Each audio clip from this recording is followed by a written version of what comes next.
Good morning, everybody. My name is Dr. Deidre Elam, and I am the GHS Parent Liaison and the graduation coach here at Griffin High School, and I would like to welcome you to our Let's Talk About It stakeholder meeting. This morning, we're going to talk about different topics.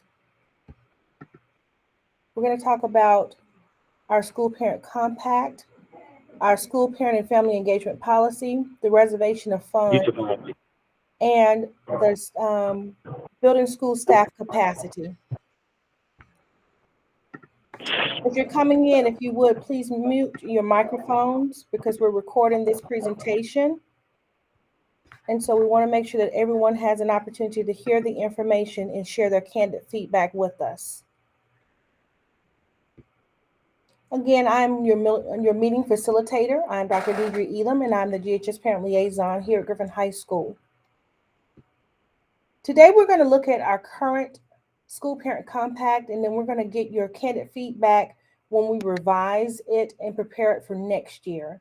And so I'm going to talk to you about what a school parent compact is, show you what we have currently, and then ask you, after you see data related to how we get our goals in our school parent compact. But a school parent compact is a jointly developed document.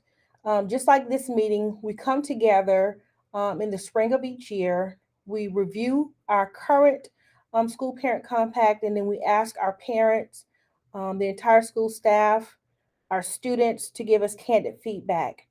And the reason why we do this is because our school parent compact is going to outline how our parents, the entire school staff, and our students are going to share the responsibility of the improved student academic achievement. And we also want to build a partnership with our families because we know that this helps our children achieve those state high standards. The compact is going to be revised with your input, and then we distribute it to our parents during the beginning of the next school year, as well as throughout the school year when we're having our parent engagement events. Let's just break down what our current school compact looks like in the different areas within our school parent compact. As you can see from the first arrow, we have our district goals, and the district has two goals, just like Griffin High School. And we try our best to align our goals with the district. Our current school goals are Griffin High School is going to increase the CCRPI content mastery in English language arts, math, science, and social studies by 3 percentage points. And then our other goal is Griffin High School will increase the percentage of students answering strongly agree, who believe that teachers treat them with respect on our student health survey by 6 percentage points. And the student health survey also helps with our climate rating. So we want to make sure that the climate that we offer here or that we present at our school is one that is very positive. We also have the shared responsibilities for student achievement, and this is in the area where we talk about the teacher school responsibilities as well as our family and student responsibilities. And so we're asking that we all do our part to ensure that our students are academically successful. One of the things that I want to point out to you is that we talk about our parents attending parent workshops and using the strategies provided to help their student improve their reading comprehension skills at home. We also offer a parent resource center where parents can come in and they can do multiple things. They can receive the resources from the Parent Resource Center, which all of our resources are free. They can check out books and other manipulatives. And if there are things that are in our, that we don't have in our Parent Resource Center, we can get those items for you. And because we want to make sure that we equip you with all of the necessary tools to help your students when they are at home. We're also asking our students to encourage their parents to attend the parent workshops as well as visit the Parent Resource Center because they understand that the resources that are acquired there as well as the strategies can be used to help them at home as well as improve their different skills set. Also, we have the front part of our school parent compact. You may say, oh, well, that was a little backwards, but I did this on purpose because I wanted you to see the first part, understanding what your role is. And so now when we're looking at the outside of the school parent compact, you can see that it talks about the ways that you can partner with us through such activities as our open house, our student showcase night, um, our PTO. You can be a part of our school or our district parent advisory council, providing information with us about our staff trainings, participating with us in our monthly parent workshops, as well as having those parent teacher conferences and parent visits um, if there needs to be that. Also, the ways that we're going to communicate with you includes those same activities as well as utilizing our Infinite Campus Parent Portal. And in our last meeting, we shared during our Parent Portal Boot Camp ways that parents can sign up if they have not created their Infinite Campus Parent Portal. We can work with you to make sure that we help you to get that done as we did during our last meeting. Now, I want to share some information with you about how we um, develop our school goals. And I want to use our current school data to show you the reason why those goals were established. Griffin High School students took their winter EOCs in 4 different areas: American Lit, Algebra 1, Biology, and US History. And if you remember, we said that we wanted to increase our CCRPI content mastery by 3 percentage points, and this is the reason why. Of those students who tested in American Lit, and we had about 178 students who took the test, 51% of those students, or 91, were beginning learners. And that means that they did not score well, or they just have just a basic understanding of the information. We had 36% of those students, or 64% of those students, or 64 testers who scored in the developing learner. They had a more general knowledge, but they were not, their knowledge was not basically at the level of proficiency. We had 24%, or 19 students of the 178 students who were proficient learners, or 2% of those students, 2% of those 178 students, or 4 students who were distinguished learners. That means that they had knowledge of the subject at or above the proficient level. When we look at our Algebra 1 students, we had 184 students who took the test. 55% of those students, or 101 students, were beginning learners. 32%, or 58 of those students who took the test, were developing learners. 13%, or 24 of those students, were proficient learners, and 1%, or 1 student, was a distinguished learner in the area of Algebra 1. Please bear in mind that usually for our American literature students, that is a test for our 11th grade students. We do have some students who may have had to retake the test, but generally American Lit is our 11th grade English class. Algebra 1 is our 9th grade math class. When we're looking at biology, this is our 10th grade science. 54% of the 181 students who took the test, which equated to 98 students, were beginning learners. 27%, or 48 of those students, were developing learners. 32%, 18%, or 32 students, were proficient learners, and 1%, or 3 of those students who took the test, were distinguished learners. For US History, which is also our 11th grade social studies, 43% of the 137 students who took the test, which equated to 59 students, were beginning learners. 34%, or 47 students, were developing learners. 14% or 19 students were proficient learners, and 9% or 12 students were distinguished learners. And so this is why we are have this particular goal. We had this goal last year in our school parent compact, and it is our desire to use the same goal again because of the data. Is there anyone who has an aha moment, a question about what I just shared with you as far as our data is concerned? If you would like to, you can either put it in the chat or turn on your microphone. It doesn't matter to me. And if you have a question.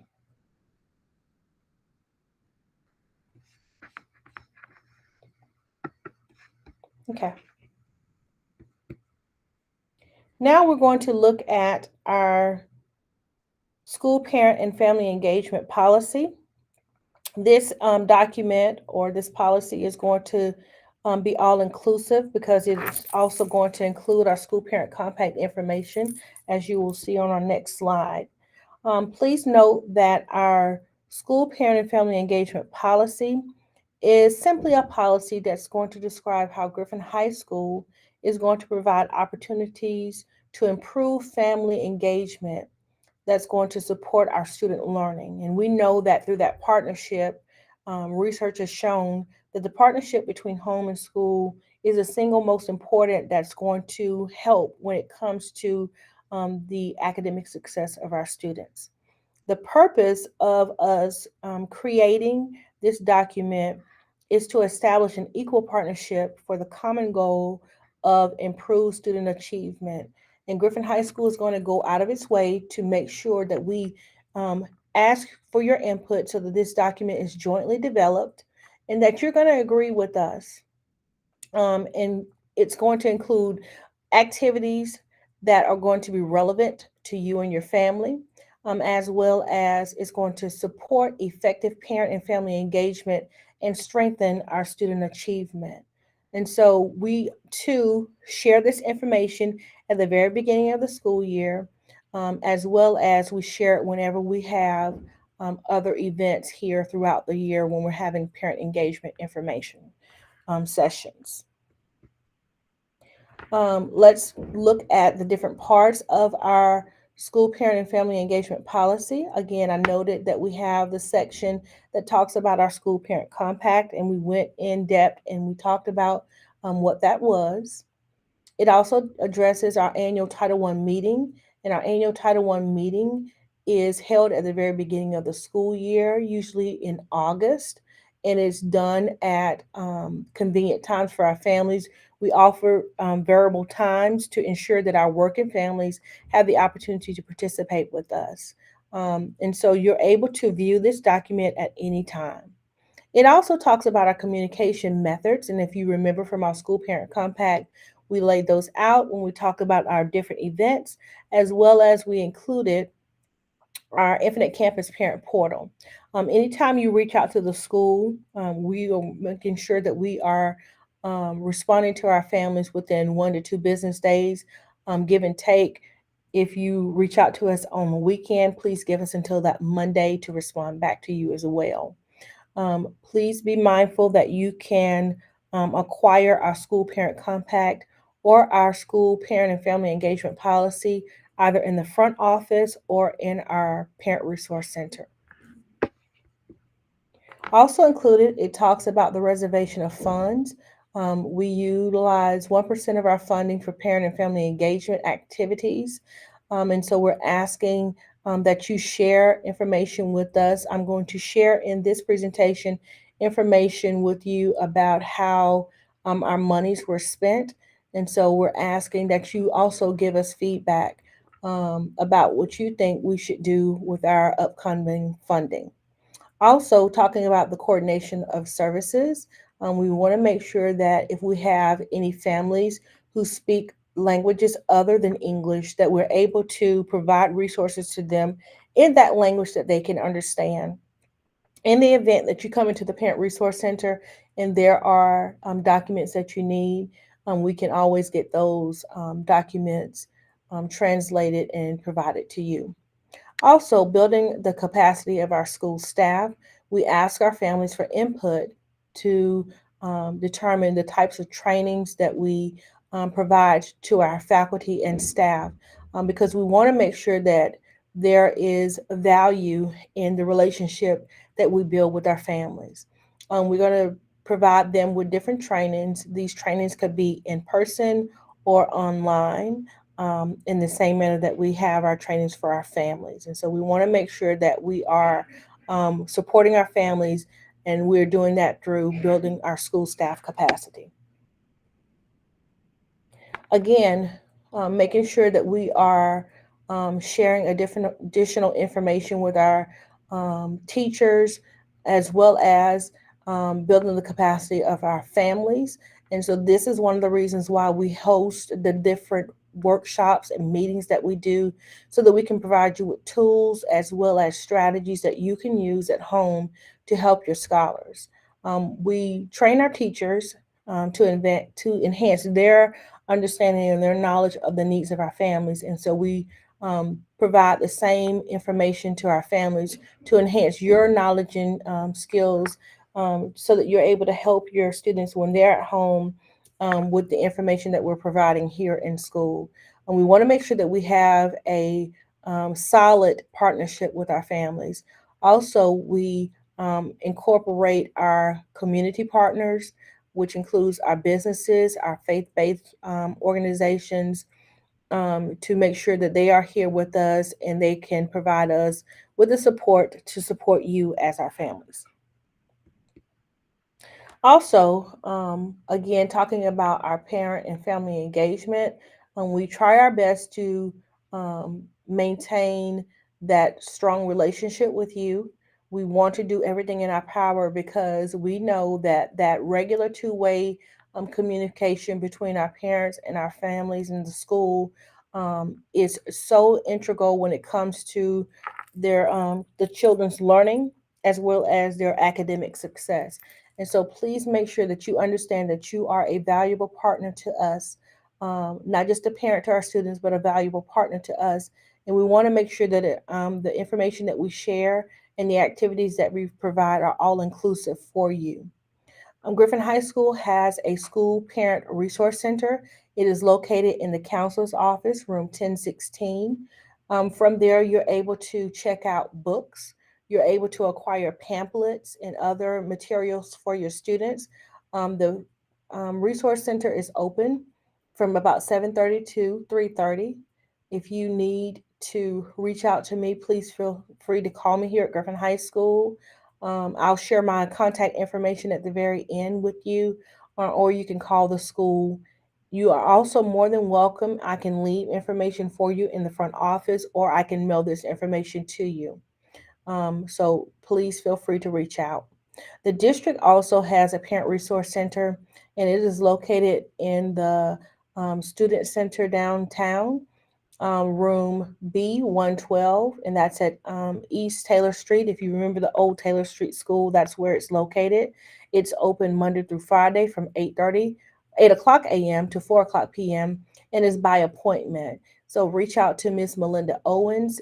She's the District Family and Community Engagement Specialist, and her information is included on our school parent and family engagement policy. You can also visit our school's website, and you can see these documents if you click on the Parents tab. And I'm going to go to our school website and show you our documents here, and I'll show you how to get there. So if you're on our school website, if you click on our Parents tab, if you just hover over it, you can scroll down to our 2021-2022 Parent Engagement Resources. If you click there, all of the resources that I've just shared with you, including our district's parent and family engagement policy, they have an English and Spanish version. Our school parent compact, it is also in English and in Spanish. And then we also have our parent and family engagement policy there. We also have a flyer for our Parent Resource Center. So if you need any additional information, always feel free to check there, and it is available to you. Also, our school parent and family engagement policy talks about building the capacity of our parents. And again, our school parent and family engagement policy outlines different things that we're going to do, including how we're going to provide you with different material, different trainings, different workshops, and different meetings to ensure that you have everything necessary to be successful.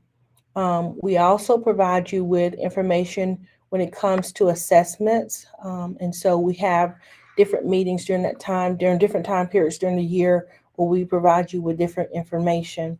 We also offer our open topic meetings, and this comes from our fall parent survey results, and that is why we did our parent portal boot camp last month. At this time, are there any questions? If you have questions, if you would, please put those questions in the chat and I will answer them. If you're joining us and I have not shared the sign-in sheet with you, I'm going to put it in the chat at this time. Please make sure that you do not hit submit just yet until you hear all of the information, and then you'll have an opportunity to complete it. But this is the sign-in sheet. If you've not had an opportunity to um, do so, please click on the link and then sign in, and then just hold on to your feedback until I finish the entire presentation. All right, we're going to take a quick look at our feedback form. So if you have it in front of you, and I'm going to go down to the section where it talks about the money that we've spent during the year. As you can see here, it talks about how Griffin High School has spent the money that we received. Griffin High School, we received $6,375 for the 2021-2022 school year. And the money was spent in the following ways. 93.8% of our money was spent for printing and communication, and that is when we're sending out our newsletters, our flyers, and other print materials. We purchased books, so we spent 3.2% of our money on books and supplies. And so I have books here in my office. Those books are about literacy and mathematics. So if you need a refresher so that you're able to help your student, we have um, other materials for you to do that. And the books was 3.1%. I apologize. And then the other materials and supplies we spent 3.2% on. And so we want to know next year when we receive our funding, what your thought process is when it comes to how our monies should be spent.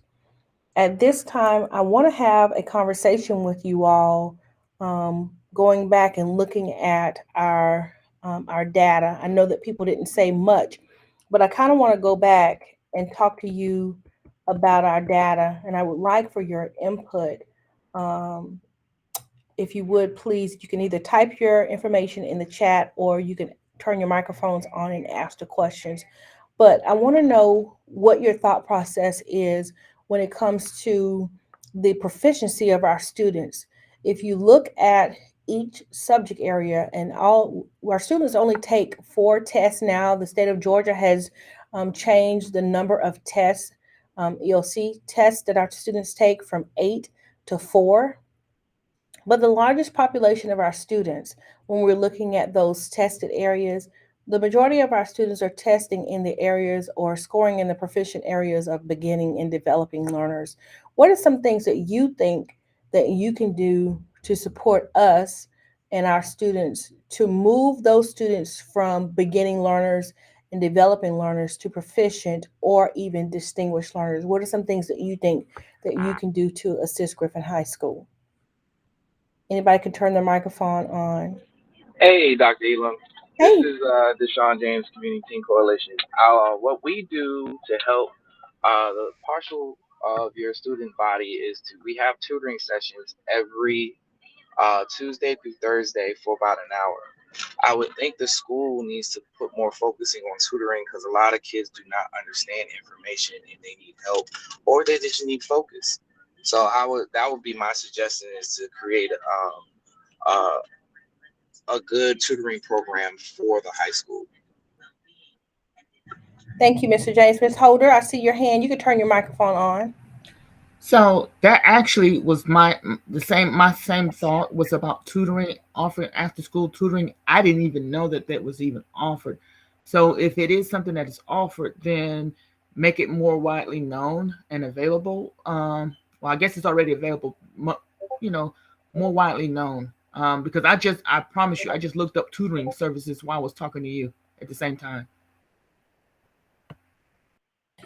Thank you. Griffin High School has a time period during the day. Um, One second, Mr. Pitts. We have what's called instructional focus or IF period, and that is an opportunity for students to get tutoring. Also, students can also request tutoring if they feel as though that is not intensive enough. And also, teachers do offer tutoring after school. Mr. Pitts, you can share. Yes, I think having tutoring is a great idea, but one thing to think about is, a good number of our students have after school activities, whether it be extracurricular activity through the school or some of them have jobs to help out the family with. So, maybe including some morning hour tutoring as well, not just after school, would be a good idea. I agree.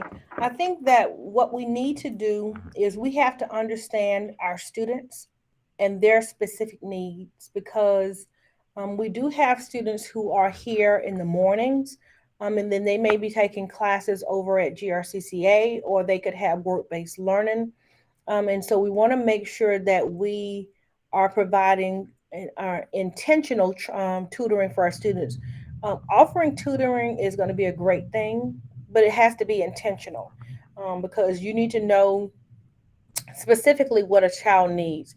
Not everybody may need math tutoring. Not everyone may need, you know, literacy or whatever, but we have to be intentional when we're serving our students. Somebody else, what would your thought process besides tutoring? What else could Griffin High School do to support our students?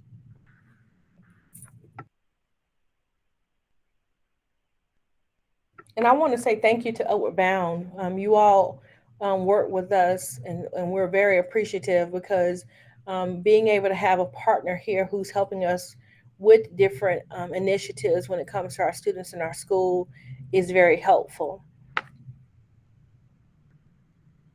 Um, our faith-based organizations, we have Reverend Milner. Is there anything that the faith-based organizations can do to support us, Reverend Milner? What are your thought processes about that?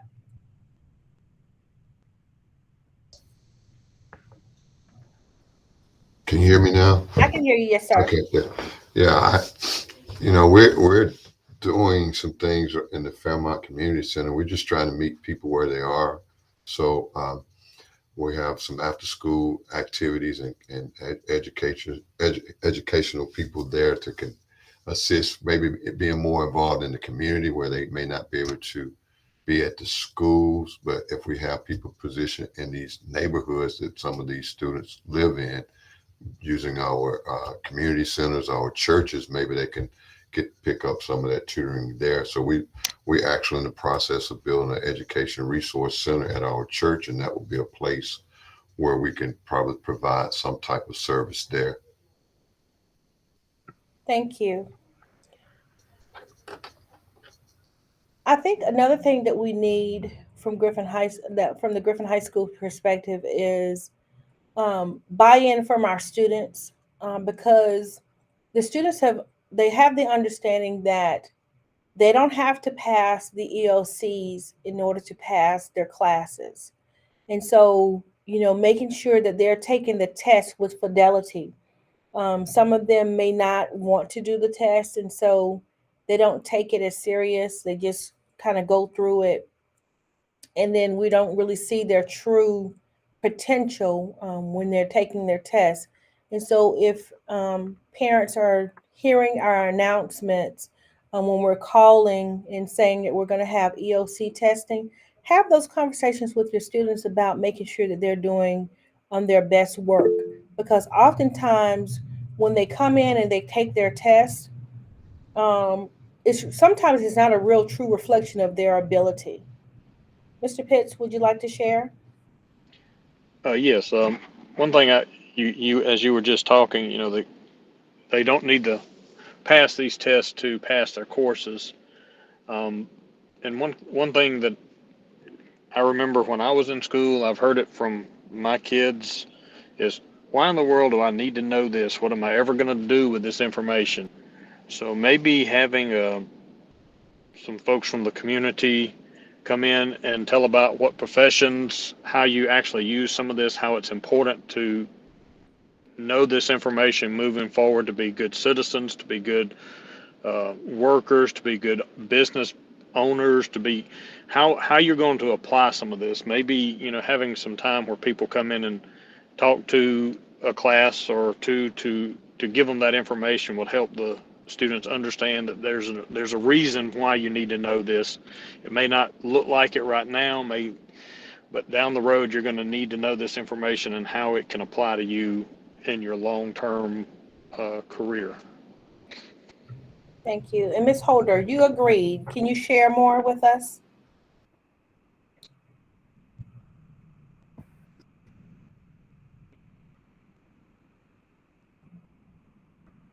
Your microphone's still muted, Ms. Holder. I'm just talking away. Sorry. I said I was in agreement with that. The test may not be reflective of the student's ability because they don't take the test seriously. What we need to do to make it more serious, I guess is the real question. I do agree with Mr. Pitts that some involvement from outside people in explaining how these things can actually work in real life. It's not just passing a class, but how these things actually translate into real life, like algebra, knowing how you're going to get somewhere in a certain time by a certain time. They're not thinking like that because all the kids are thinking about is right now. And I think that's part of our challenge is that it is a right now thought process. They're not thinking about tomorrow. Everything's about right now.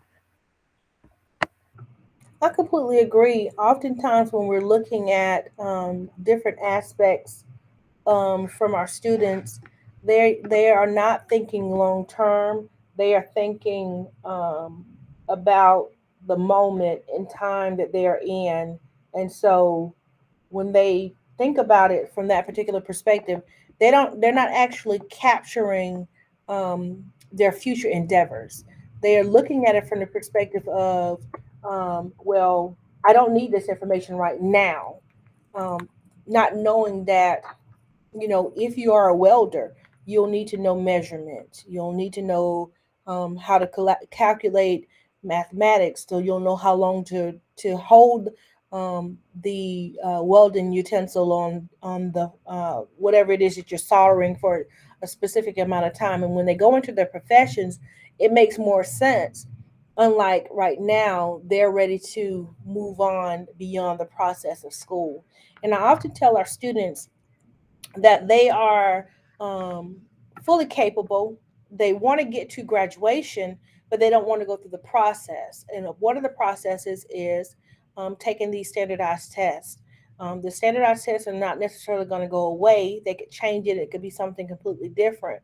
But we have to hold them accountable for their learning. And so oftentimes, they look at education as just a stop. Hey, I want to do this, I want to do that, I'm trying to get to the next level. But putting in the work and taking the things that they have to do here in the process very serious will help them long term. So thank you so much for that information. If you would, please go ahead and look at your feedback form. And this feedback form it's going to take us a little time. So we're going to go through it together. You should have already signed in on your sign-in sheet. You should have put your name and any Hey, information. Mr. Elam. Yes. I just realized I was muted. I was trying to just sum up a little something from everybody. Oh, go ahead. This is Marcus. I do agree with the morning and afternoon tutoring sessions, and I know it's just a side note, maybe create a Google form or an app where they can request it at their time, even with the teachers. I don't know if they can do that through their Infinite portal.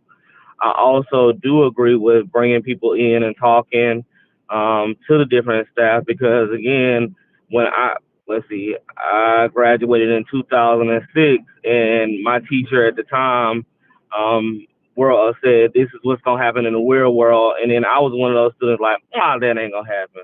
That ain't gonna happen. I got plenty of time." Before I knew it, after I finished college, the real world was here. So I understand the aspect as far as the delay, but then even as me being in management, mentally, a lot of students who are now graduating at 18 still mentally are 14 years old. Because I have people on my staff that are 30 and 40, but mentally they're still at 27. So these are some of the aspects to take advantage or include as well. Thank you, Mr. Garland. And it does make sense, especially when you can speak from the perspective of understanding the plight of our students. Oftentimes, again, they take it for granted, and then they end up in their profession and they're saying shoulda, coulda, woulda. Um, Brother Ray, if you want to share as well. I am listening. First of all, good morning to everyone. I am listening. A lot of good information. I will only add to that because I can use my high school experience at Griffin High on Taylor Street. And I can remember the vocational tech that we had. Here's the thing that I think we make mistakes. We assume that and we train from these schools that we want them to go to college. And we really put a lot of emphasis and focus on let's go to college, let's get into some type of school. But I think the disconnect is the vocational piece. Because the reason why I feel as though these young people are not engaging as much on the test. First of all, we just test out. And I didn't like it when I was a high school senior or junior. I need some practical application. What can this do for me right now? You're right. Everybody have said they're in this right now moment. So how do you take that right now moment to advance them into next week or into a couple of years? And I know vocation. I remember Mr. Ball over at my 9th grade year, and we was always in the shop doing something with our hands. So those of us who did not aspire, I went off to college, but those who didn't aspire to go to college can have some vocational training, something they can deal with right now. We're dealing with kids that are below the poverty level, and what they're focusing on, how can I help my mama? You understand? I need to get a job. I need to get this so I can help with some of the finances in the house. I know the inner city kids are. Maybe those of them that maybe live in the county, maybe a little better. But for the most part, it needs to be a right now moment. And I think the vocational tech is something that we kind of disregard that because we want them to go off to college somewhere. College is not for everybody. That's my little piece on it. Thank you. I do want to share this information with you all, although I did not add it into the presentation. We do have students who come to school in their 9th grade year and they realize high school is really not for me. Yeah. They come here and they do their part. And so we have what's called our Senate Bill 2. And in Senate Bill 2, students don't do the traditional 4 years of high school.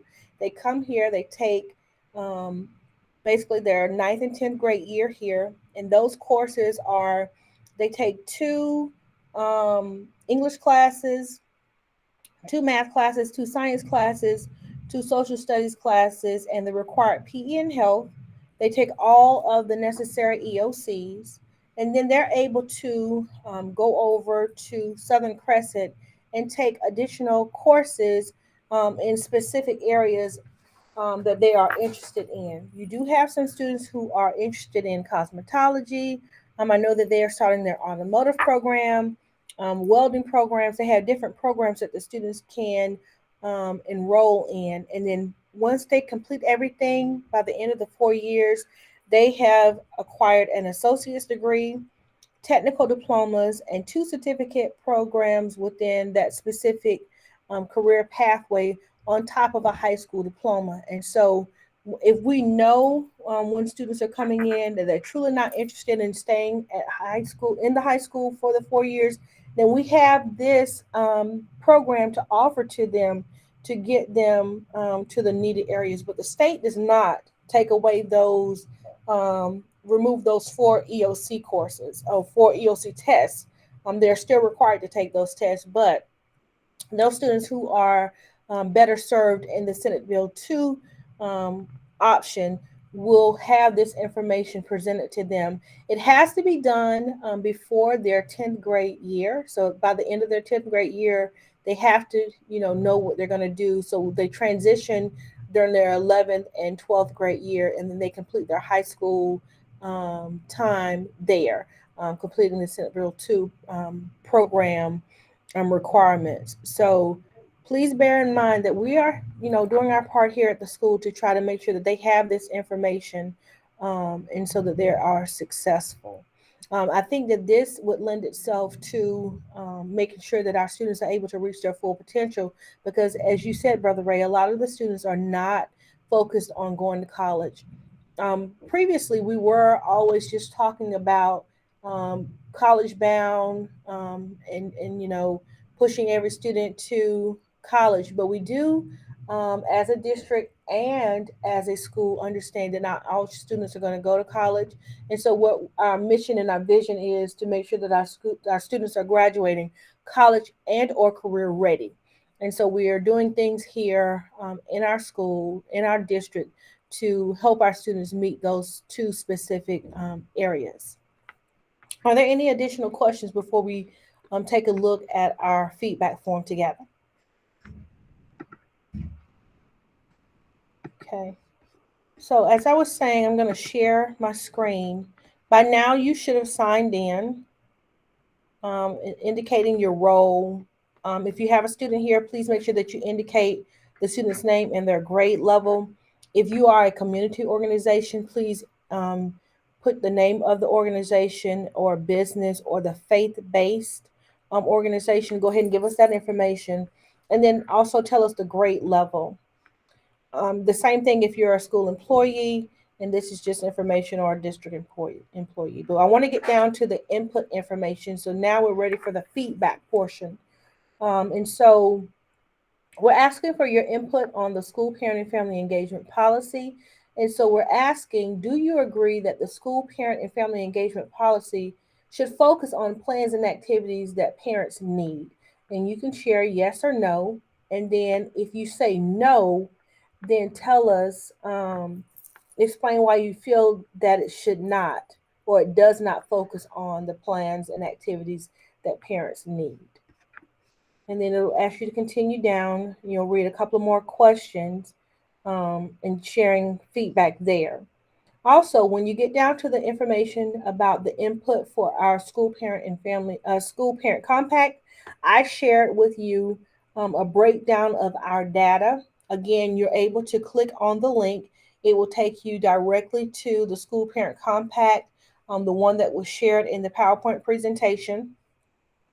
Um, and then you can also, again, review that data, because that data is important, um, and just share with us, do you agree that our school parent compact should focus on the areas of language arts, math, science, and social studies? And that is based upon that data that I shared with you. And so I'm getting your feedback again on the fact that I told you about the breakdown of the students who are scoring in the beginning and developing learner areas. Also, if you feel as though we should not focus on that and we should focus on something else, please share that information with us. As parents, please share what you think your children exceed at or in, and some of the things that you think that your students may struggle in. As community partners, if you think about some things that you think that students may struggle with, or that you think students may um, exceed in. Also, if you have any additional areas of focus that you would like for us to add to the compact, please add that information there. And then we're asking you down at the bottom that we're going to work as a team and to share some additional feedback with us. And so you'll go ahead and go all the way down through it, based upon the information. You won't have to do the K through 5, but you'll do the 6 through 12 information. And so all this information is going to be used to build our partnership responsibilities. If you remember looking back at our school parent compact, when I shared with you, and I'll show it to you again, just so you're able to remember. If you remember that I shared this, the shared responsibilities for student achievement, that information that I'm asking you about in the school parent compact is going to be the information that I'm asking you about here. So if you would share that information with us as well. And then at the very end, we're getting down to the training topics for our staff. Please make sure that you share any of that information with us. Also, we're going to ask you about input for the budget. And remember, I went over. You're just going to tick through and tell us what how we should use our funds for the 2022-2023 school year.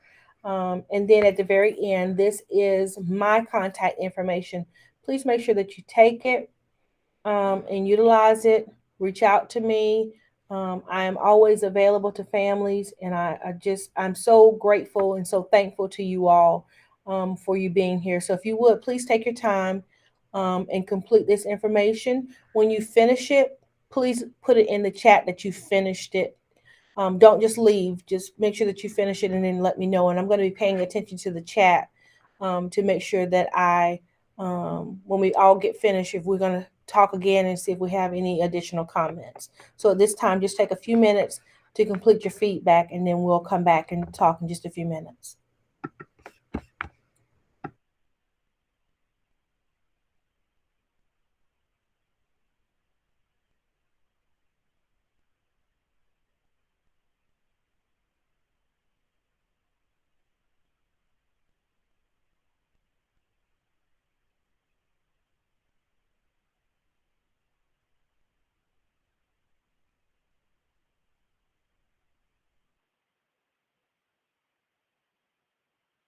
Dr. Elam, excuse me for a second.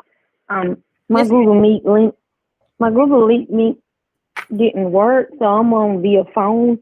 How okay. can I get access to the form, Do sign me in a favor. sheet? If you tell me your email address, I'm going to send you the link to the meeting. Okay, so Dorothea Reed, Can you spell your first name? DOR,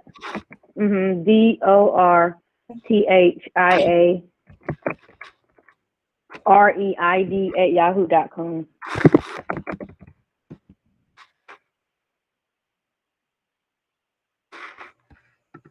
Let me know if you got that invite.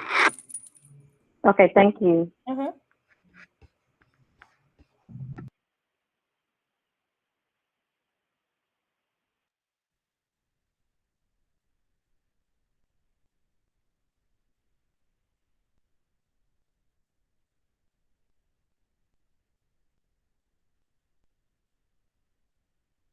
Thank you, Mr. Pitts.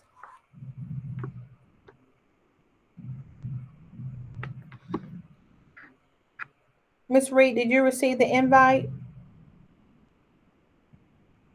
No, man, I was refreshing my email. I haven't received it yet. Okay. Let me see if I could just send you the link to the form in your email. Give me 1 second. Okay.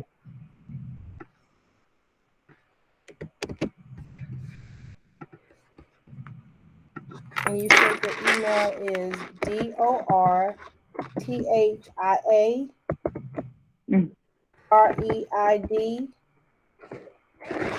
At yahoo.com. Yes, ma'am, that's correct. Okay.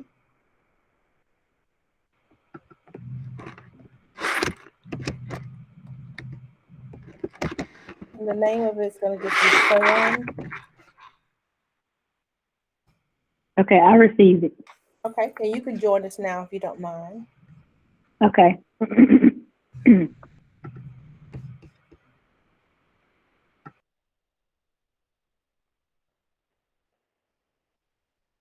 Thank you.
If you all need any help, please make sure that you let me know. You can raise your hand or you can put it in the chat, whichever is easiest for you. Again, please let me know when you have finished the form.